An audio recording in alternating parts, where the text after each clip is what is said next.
Business time now on France 24. Charles Pellegrin's been slimming himself down for this one. It's a big day ahead for Volkswagen today. Negotiations with unions over a new labour agreement are kicking off.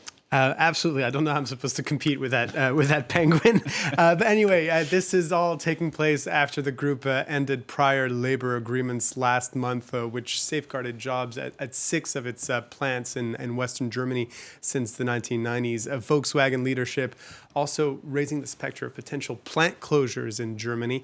The IG Metall union strongly opposes such moves and will drive a hard bargain for the Volkswagen brand's 130,000 workers in the country. All a sign that the German industrial and automaking champion is really going through tough times. Yeah, so why Volkswagen in this situation then? Well, one of the major reasons is the high costs the company is facing, which has driven down its competitiveness. Electricity prices have spiked with the energy crisis brought on by Russia's full-scale invasion of Ukraine, and labor costs are also higher than those of the competition, notably in Asia. This especially hurts the bottom line of the company when plants in Germany are underused. As a point of comparison, the Volkswagen brand employs 200,000 people worldwide and sold over 2.5 million cars last year. Meanwhile, Japanese brand Toyota delivered almost 4 times as many cars last year with just under twice as many workers. And in fact, the group's exposure to the Chinese market has also weighed pretty heavily. Last year, over a third of the global sales of Volkswagen Group and its various brands, Audi, Skoda, and Seat, for instance, were in China, in red on that pie chart there, in China alone, and over 3.2 million deliveries out of a total of 8.9 million in 2023.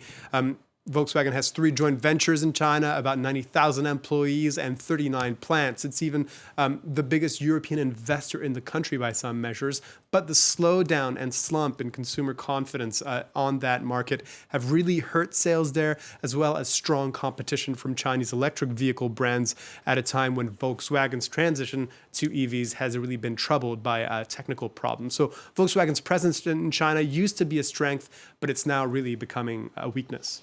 And that is why the company is now considering job cuts and plant closures. But that'll be pretty complicated to implement. The structure of the company leaves a lot of room for politics to play their part. The state of Lower Saxony, for instance, which is home to the company's headquarters and several plants, holds 20% of voting shares in the group, which gives it a blocking minority to stop key decisions.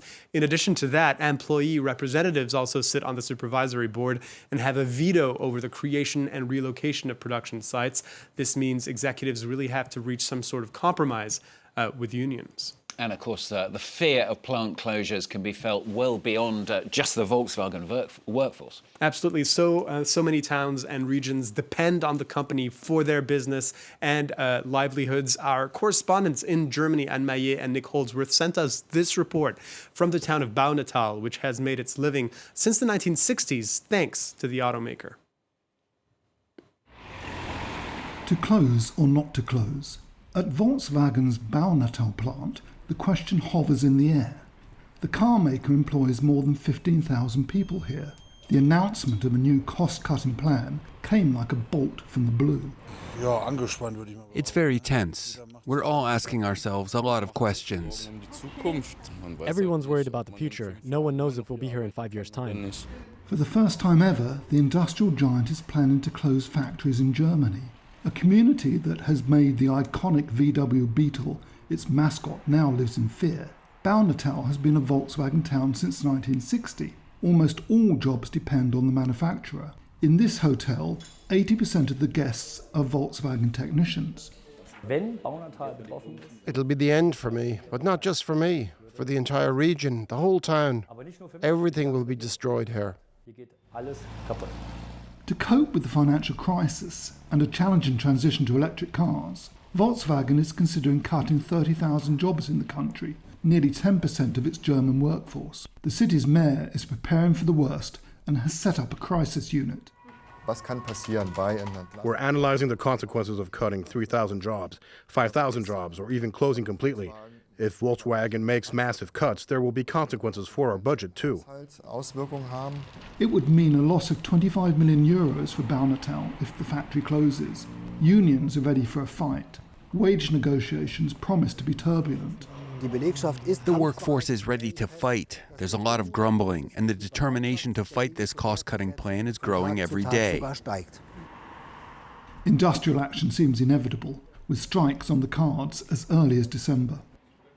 Nick Holsworth and Anne Maillet there. Charles going to end with a quick look at the market, Charles. Absolutely. In Europe, at the open, the major bourses are trading lower. The boost in value we saw on Tuesday on the back of Chinese stimulus measures now paring back as optimism about a rebound in China is fading. As you can see, the Paris CAC 40 and the DAX in Frankfurt both 0.75 of a point lower.